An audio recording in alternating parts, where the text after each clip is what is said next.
Section 1 of The Path to Prosperity by James Allen. Recording by Algie Pug. Section 1. The Lesson of Evil. Unrest and pain and sorrow are the shadows of life. There is no heart in all the world that has not felt the sting of pain, no mind that has not been tossed upon the dark waters of trouble, no eye that has not wept the hot blinding tears of unspeakable anguish.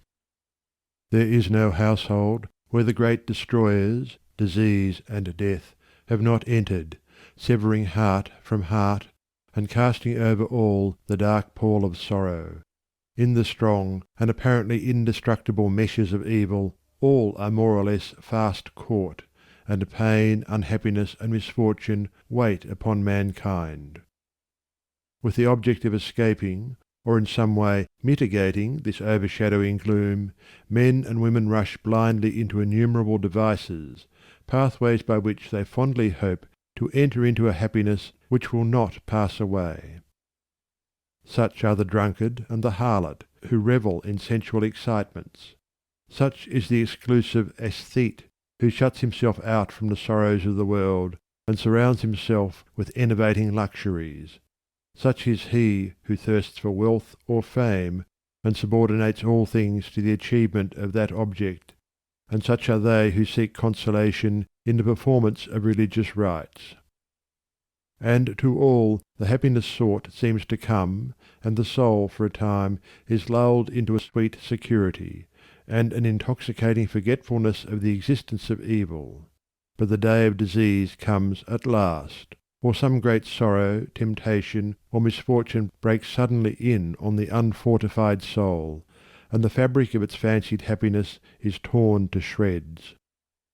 So over the head of every personal joy hangs the Damocletian sword of pain, ready at any moment to fall and crush the soul of him who is unprotected by knowledge. The child cries to be a man or woman. The man and woman sigh for the lost felicity of childhood. The poor man chafes under the chains of poverty by which he is bound, and the rich man often lives in fear of poverty, or scours the world in search of an elusive shadow he calls happiness. Sometimes the soul feels that it has found a secure peace and happiness in adopting a certain religion, in embracing an intellectual philosophy, or in building up an intellectual or artistic ideal, but some overpowering temptation proves the religion to be inadequate or insufficient.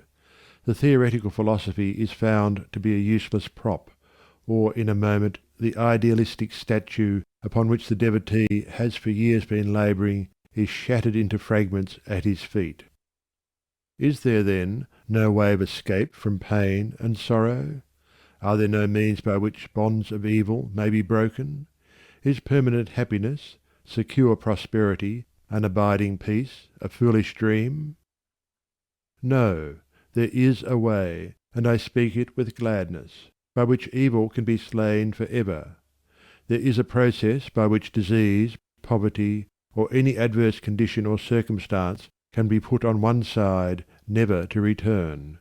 There is a method by which a permanent prosperity can be secured, free from all fear of the return of adversity, and there is a practice by which unbroken and unending peace and bliss can be partaken of and realized.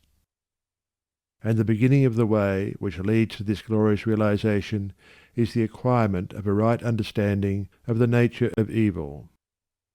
It is not sufficient to deny or ignore evil, it must be understood. It is not enough to pray to God to remove the evil. You must find out why it is there, and what lesson it has for you. It is of no avail to fret and fume and chafe at the chains which bind you. You must know why and how you are bound. Therefore, reader, you must get outside yourself, and must begin to examine and understand yourself. You must cease to be a disobedient child in the school of experience, and must begin to learn, with humility and patience, the lessons that are set for your edification and ultimate perfection. For evil, when rightly understood, is found to be not an unlimited power or principle in the universe, but a passing phase of human experience, and it therefore becomes a teacher to those who are willing to learn. Evil is not an abstract something outside yourself. It is an experience in your own heart, and by patiently examining and rectifying your heart you will be gradually led into the discovery of the origin and nature of evil, which will necessarily be followed by its complete eradication. All evil is corrective and remedial, and is therefore not permanent.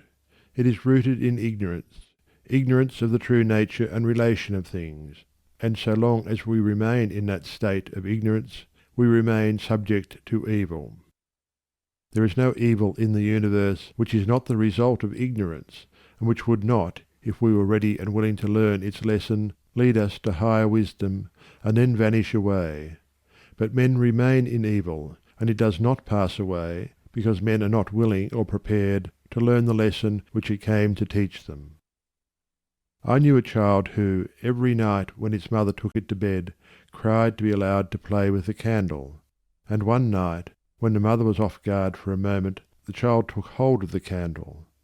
The inevitable result followed, and the child never wished to play with the candle again. By its one foolish act it learned, and learned perfectly, the lesson of obedience, and entered into the knowledge that fire burns. And this incident is a complete illustration of the nature, meaning, and ultimate result of all sin and evil.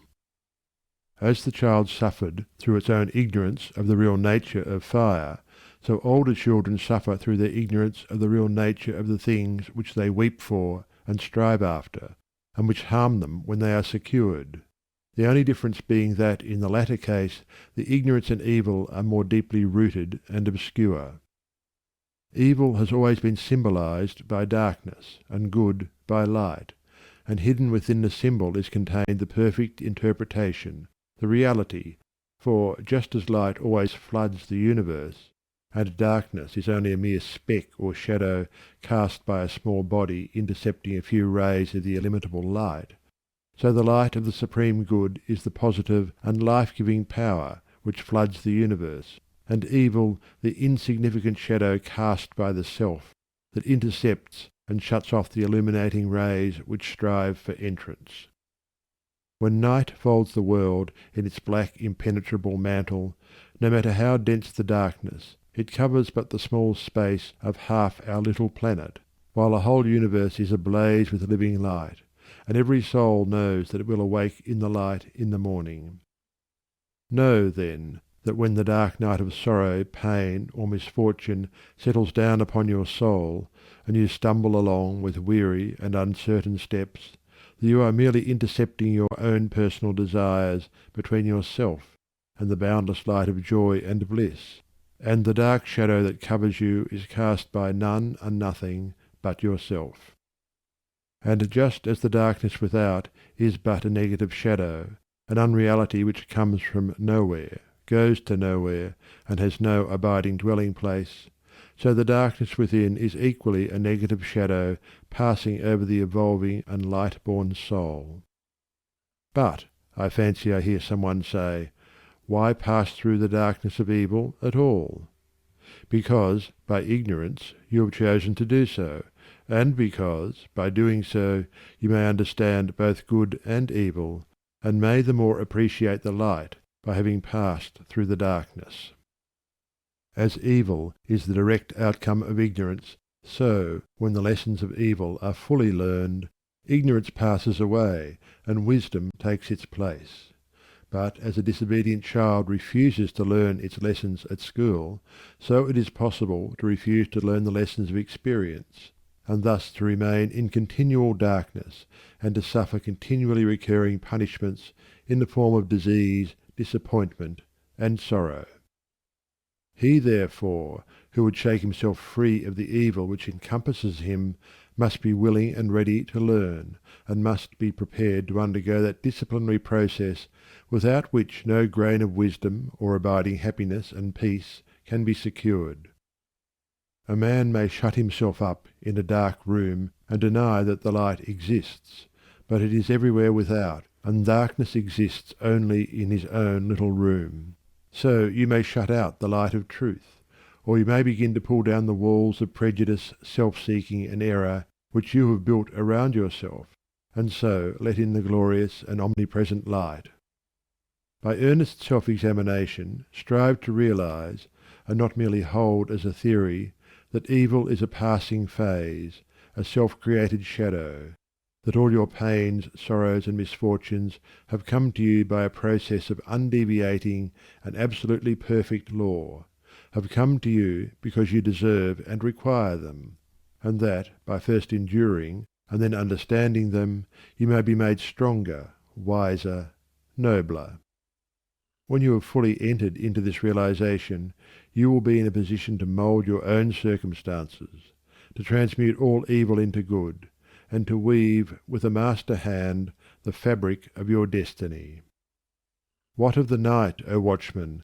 Seest thou yet the glimmering dawn upon the mountain heights, the golden herald of the light of lights? Are his fair feet upon the hilltops set? Cometh he yet to chase away the gloom, and with it all the demons of the night? Strike yet his darting rays upon thy sight? Hear'st thou his voice, the sound of error's doom? The morning cometh, lover of the light. Even now he gilds with gold the mountain's brow. Dimly I see the path whereon even now his shining feet are set toward the night. Darkness shall pass away, and all the things that love the darkness, and that hate the light, shall disappear for ever with the night. Rejoice, for thus the speeding herald sings. End of section 1.